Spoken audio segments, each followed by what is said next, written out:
Quels réseaux sociaux choisir lorsqu'on démarre son activité sur Internet?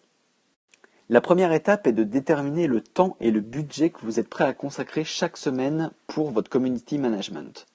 Si vous êtes créateur ou indépendant, je vous conseille de vous consacrer sur 2 à 3 réseaux, ça suffira amplement. Maintenant, deuxième étape, quel réseau et pour qui? Facebook, Instagram, LinkedIn, Twitter, Snapchat, Pinterest ou encore YouTube. Qui nous intéresse un peu moins, ça va être Twitter et Snapchat. Twitter demande énormément de temps puisqu'il faut rebondir sur l'actualité et être présent chaque jour sur le réseau. Snapchat, ça va être une cible un peu plus jeune en fait, consacrée, je dirais, entre 14 et 20 ans. Donc pour les entreprises, c'est pareil, ça passe un peu à l'arrière-plan, à moins que votre cible soit justement dans cet âge-là. Si vous êtes un créateur, si vous travaillez dans la mode ou dans la restauration, que vous faites des photos de vos produits, des belles photos, je vous conseille Instagram. Instagram, c'est le réseau qui permet des recherches par thème grâce à ses hashtags. Il a un meilleur engagement que tous les autres réseaux sociaux. Vous aurez plus de likes et de commentaires sur vos publications. Avec 800 millions d'utilisateurs actifs chaque mois, vous obtiendrez de très bons résultats avec Instagram. Si vous êtes une entreprise de service, une start-up, une entreprise qui travaille avec le B2B, avec d'autres professionnels, je vous conseille LinkedIn. LinkedIn, c'est une cible uniquement professionnelle. Vous allez pouvoir établir des recherches par poste, donc par exemple rechercher un directeur commercial ou des chargés de communication.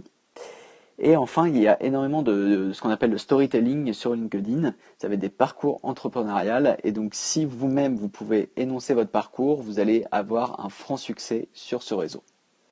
On est quand même nettement derrière Instagram et Facebook en termes de nombre d'utilisateurs actifs.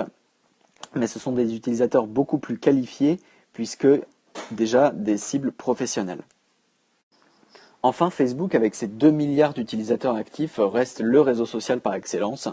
Je vous le conseille si vous êtes une entreprise qui avait besoin de faire de la publicité locale, si vous êtes une boutique par exemple, vous allez pouvoir toucher des personnes avec le sponsoring payant directement dans votre zone de chalandise.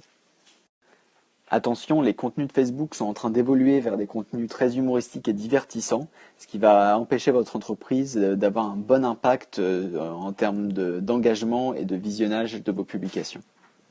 On va terminer notre petit tour d'horizon avec Pinterest et YouTube. YouTube, c'est la plateforme vidéo qui s'utilise comme un moteur de recherche et donc il y a un énorme référencement à ce niveau-là. Si vous êtes un spécialiste de la vidéo, je vous conseille de vous mettre dessus. Enfin, Pinterest sera le réseau sur lequel vos contenus auront la plus longue durée de vie. Il va fonctionner un petit peu comme un annuaire de recherche, pareil, avec des hashtags et des mots-clés.